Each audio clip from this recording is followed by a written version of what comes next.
महाराष्ट्रातील ताज्या घडामोडी जाणून घेण्यासाठी STV महाराष्ट्र चॅनलला सबस्क्राइब करा, शेअर करा आणि बेल आयकॉन प्रेस करा। केंद्रीय निवडणूक आयोगाकडून राष्ट्रवादी काँग्रेस पक्षाचे नाव आणि चिन्हावर निकाल जाहीर करत मोठा आणि ऐतिहासिक असा निर्णय दिला आहे। निवडणूक आयोगाने उपमुख्यमंत्री अजित पवार यांच्या गटाला राष्ट्रवादी काँग्रेस पक्षाचं नाव आणि घड्याळ चिन्ह दिले आहे।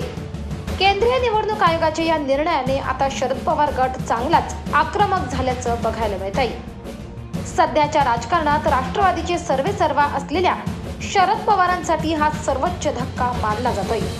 उपमुख्यमंत्री अजित पवारांनी बंड करून शिंदे फडणवीस सरकारसोबत हात मिळवणी केली।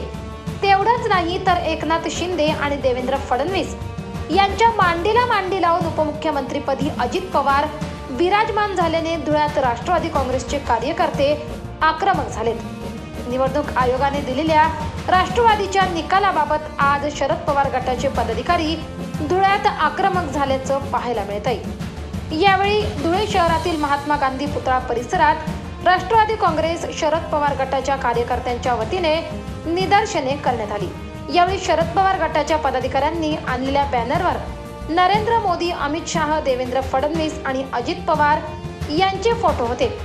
या बॅनरवरती फोटोला जोडे मारत पदाधिकाऱ्यांनी निवडणूक आयोगाच्या निकालाचा निषेध व्यक्त केलाय।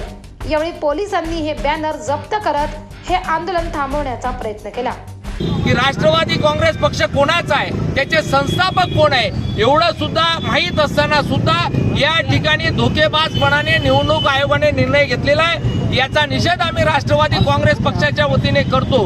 राष्ट्रवादी काँग्रेस पक्षाचे कार्यकर्ते पदाधिकाऱ्यांसाठी आदरणीय शरदचंद्रजी पवार साहेब हाच पक्ष आहे, आदरणीय शरदचंद्रजी पवार साहेब हे चिन्ह आहे, हे सुद्धा निवडणूक आयोगाने लक्षात घ्यावं।